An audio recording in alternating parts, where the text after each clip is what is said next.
there is a lot of talk about how Davion Mitchell is the guy in this draft who most resembles Donovan Mitchell.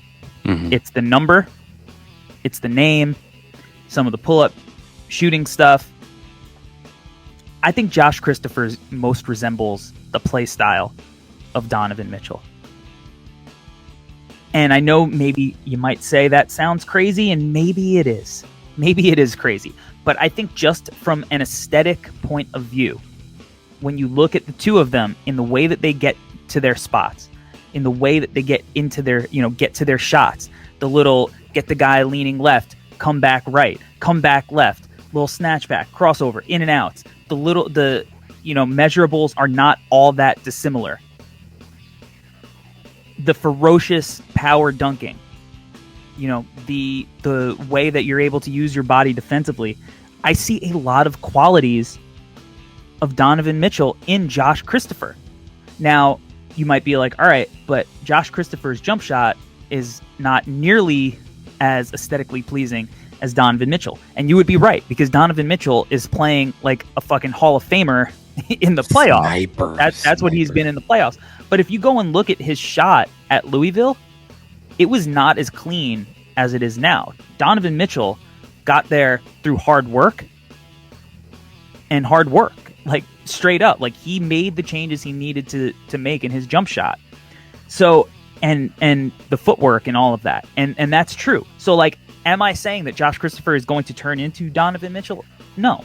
I just think he has a lot of similarities and a lot of things that made Donovan Mitchell successful. I think that Josh Christopher brings to the table. And if you look at Donovan Mitchell's numbers in college, you'd probably be shocked by a lot of them, by the scoring, by the percentages, and you would find how similar those percentages were to Josh Christopher. I mean, as a sophomore, Donovan Mitchell shot 41% from the field and 35% from three, 81% from the line. Josh Christopher was at 43, 31, 80, right? He was not all that far from Donovan from behind the line. He was better overall field goal percentage, and same at the free throw line. So like, it's not out of the realm. I mean, even like rebounds, assists, like it's all fairly similar. And I think that Josh Christopher has good steal and block percentages, which are good indicators to translate.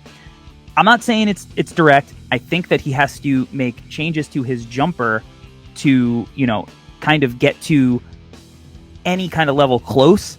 For sure. But like, that's what, when you're projecting these kind of one and done players, to me, this is the type of archetype that you're actually you should take a chance on, especially where he's been mocked all over the internet. If that has any bearing of how NBA GMs actually feel about him, this is where I think you can get real value. Because, okay, so I'm saying that he has shades of Donovan Mitchell for the high end. Well, low end, let's say he's J.R. Smith, right? Go back to the 2004 draft and tell me how many guys you're going to take over J.R. Smith. Let's say he's Jordan Clarkson. Go to Jordan Clarkson's draft. Look at Jordan Clarkson. Look at Jordan Clarkson's college numbers.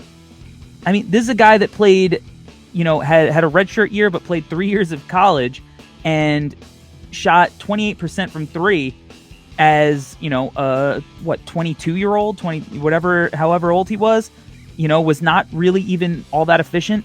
And he finally, on the right team in the right situation, found a real niche. And like you said, won Sixth Man of the Year. So to me, that is kind of Josh Christopher's baseline.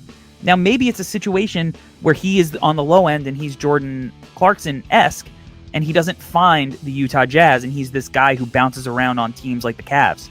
That's possible, and you don't ever see the true value. But to me, his low end is basically, the same kind of production that you would see out of Jordan Clarkson, but I think that his ceiling is way higher than Jordan Clarkson.